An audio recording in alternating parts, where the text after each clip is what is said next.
gone. They was gone, and I'm like,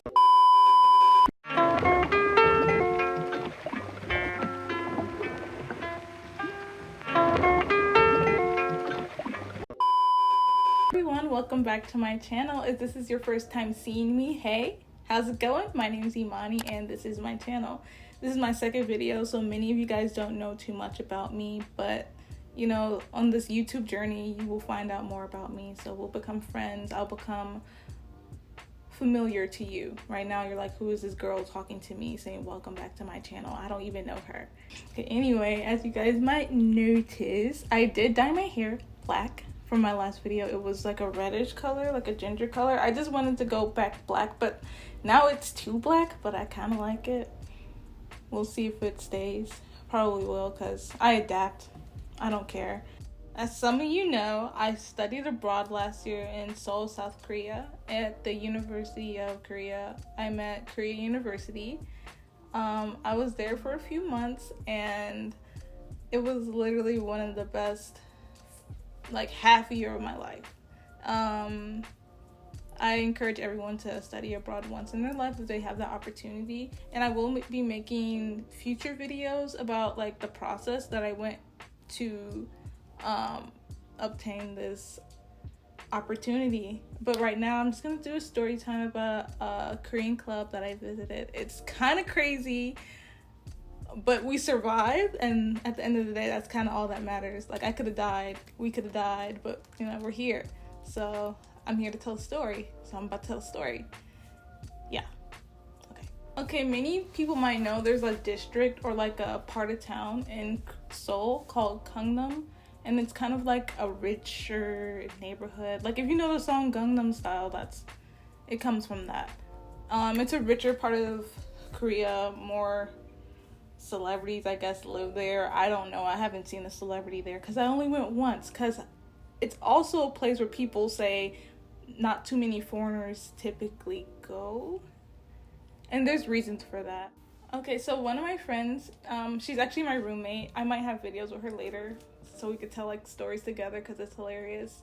But she met this guy on Tinder and he invited us to a club in Gangnam, and we've never been clubbing there before, but we said we were, but we saw that there was a lot of clubs that didn't accept foreigners, and it just so happened that the club that we were invited to also have a funny like way of greeting foreigners. Like, if you see like the Google reviews, you could see that a lot of people were denied entrance at this club because of something small, like, oh, they were with two foreigners, or it was two Korean girls with one white dude and they weren't allowed in because of the white guy. Like, this club is known for being openly racist towards foreigners or xenophobic, whichever. And I might include some of the reviews that we saw, because when we were reading them, we're all both in shock that things like this still happen. But you know, it's Korea, most people there look the same, so they're gonna be a little bit more prejudiced towards people that don't look like them. Not saying it's right, but that's just the way it is right now. So before we head to the club, we're like, we gotta dress really nice since it's gonna be in the richer part of the, you know, Seoul. So me and her both like wore like these extravagant outfits. Like, I was wearing heels to a club and I never do that. I'm typically in like my Doc Marten boots, and that's just how it is, you know. It's easier to move around in shoes that aren't heels. And I was wearing like a tight dress. It was a yellow dress. It was cute. So we get to the club dressed all like glamorous. Like, we had a glamorous look to us. And then we get to the club and we see like girls lined up, not dressed as glamorous as me and my roommate were. And we're like, okay, maybe we overdressed, because we totally did. People were there, were wearing like hot pants. I think those are the little booty shorts are called. Hot pants and like fishnet tights with like boots and stuff. So I could have dressed the way I typically dress, but we didn't. So, you know, not only are we foreign, we're also dressed like celebrities to a bar. But you know, it doesn't matter. It doesn't matter. So we were able to skip the line because the guy that invited us had a table. He was paying all this big money for like drinks, bottles, everything. He paid our entrance fee, which was like 50,000 won, which is like roughly like 47 US dollars. So he had money, but you know, he wasn't a good person, and you'll see that towards the end of the story. So we got in and we met all his friends. Turns out he was from America, so you know, all his friends spoke English and they were pretty cool for the most part. There was a few girls and guys. They were probably like in their mid to early 30s, and me and my friend are in our early 20s. So the older women were kind of like being an older sister to us during some parts of the night. And me and my friend are just drinking, dancing, they're throwing shots, they're getting bottles and all the stuff. It was lit. These people knew how to have fun, and they knew how to waste money while having fun. But as long as it wasn't my money, I was fine. I was great. I didn't care. So I started dancing with this random dude. He was really cute too. But we started dancing like near the DJ booth, and my friend, she was kind of intoxicated, and so was I. Bad mix. She was dancing with the guy that invited us to the party to begin with.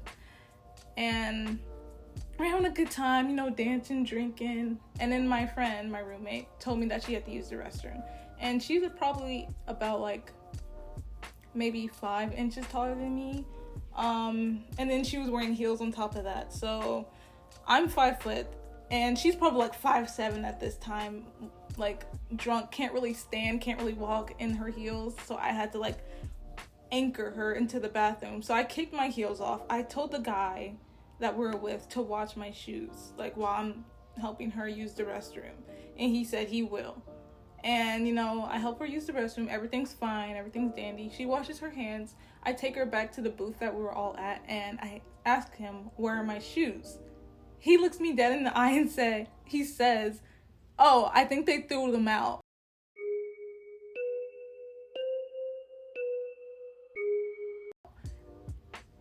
And I was like, really? You let them throw away my shoes? But I didn't care that much because then I had to use the restroom.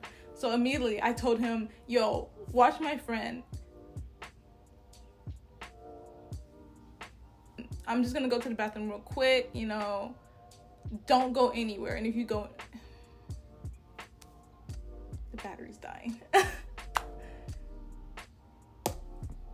I had to use the restroom. And I asked him, like, sternly, dude, do not leave. I will be right back. I have to use the bathroom. And my friend is, like, laid out in the booth. She's laid out in the booth. And I, like, do not go anywhere. Like, I pointed at him in his face and, like, do not go anywhere. Just give me, like, 4 minutes. Okay, so I scurried to the bathroom barefoot and then used the restroom. I'm probably in there for at least 3 minutes. At most 4 or 5. It wasn't long. And then I walked out. Okay, and mind you, before I left to the bathroom, his friends were still at the table. He was still at the table. All the drinks were still at the table. Everybody was still there, right? And then after I come back from the bathroom, 3 minutes, everything is gone. He's gone. My roommate is gone. My stuff is gone. My roommate, I guess he took my jacket, my coat, and my purse with them, thinking that they were hers. So I had no money. I only had my phone. I didn't know where my roommate was. Everybody was gone. The girls that he was with, the ones I said acted like they were like our unis or whatever, they was gone. They was gone. And I'm like here, barefoot, broke, no coat, cold, in a club by myself in Gangnam with limited Korean speaking skills. But the only thing at the time I could think about was, where is my roommate? Where is she? I shouldn't have let her out of my sight. I was like freaking out. Okay, so I'm freaking out. And I freaked out for about like 5 minutes before just deciding they might be outside. You know, it was just 3 minutes. They might still be outside. So I run out the club barefoot, and I don't see anyone that I found familiar anywhere. Everybody was gone. There was still a line at the club because it wasn't that close to closing time. And there was a table of old men playing a card game. I don't remember exactly what they were doing. So Oh, and I also saw the guy I was dancing with earlier, right? And he looked at me, and I remember him pointing like, "Oh, look, it's that girl." And he was about to come over to me to help me, but his friend stopped him. So he had a girlfriend. That guy that I was dancing with had a girlfriend, and we kind of kissed or whatever. I found out he had a girlfriend from Instagram, but you know, he's not important to the story. Either way, he didn't come help me. So I'm just sitting there with my phone, calling my roommate back to back to back, like asking her where she is. She's not answering, so I'm freaking out. And then I just sit down on the curb next to the old men playing their poker game or whatever. And I just start bawling. Like, it was probably like 4 o'clock in the morning. I had no money, no shoes, no jacket, just my phone. And I thought to myself, maybe I have my T-Money card because I always leave it in my phone case. Just in case, you know. I had 2 of them. One in my purse and one in my phone case. I lost the one in my phone case that night, unfortunately. So I literally had no way to get home. And for reference, T-Money cards are like, they're Metro system payment cards. They're really cute too. So I'm just sitting there crying, trying not to like look pathetic, even though I was feeling completely pathetic and lost and sad and scared for my roommate. The old man, one of the old men at the table, he asked me in Korean, "Am I okay?" So he was like, "괜찮아요?" And I'm like, "아니야, 아니야." He was like, "Oh, what? Like, why?" He just said, like, he was speaking really small words because I guess he figured that I didn't know Korean, which he was right. And I was like, 돈이 없어요, 돈이 없어요. I need to go home. Like, and I started speaking in English. So he was like lost. All he heard was 돈이 없어요, which means like, I have no cash, I have no money. So I start crying, and I was like, "Where's my roommate? Where's my roommate?" And he was like, "This girl's crazy." He thought I was crazy. So he sat down, and then like maybe like 5 minutes later, he hailed a taxi and then told me to get in. And I reminded him I have no money. So he gave me like 10,000 won and sent me on my way home. So I made it home, and the cab was actually 2,000 won more, so like $2 more than what I was given. So the taxi driver was like, it's okay, have a good day. I was still freaking out about my roommate, and I still was wondering where the hell she was and why she wasn't answering my phone call. So I get to my apartment, and I like go to check to see if she's in her room. She's not there.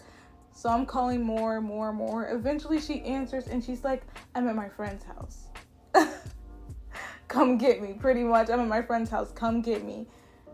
And then we met somewhere, and then we talked about like what happened. Her side of the story is crazy. So if I ever get the chance to meet up with her, she's gonna have to tell her side of the story because it's crazy. It's hilarious. But yeah, that's the story of how I was abandoned in Korea, in Gangnam, at a racist Korean club.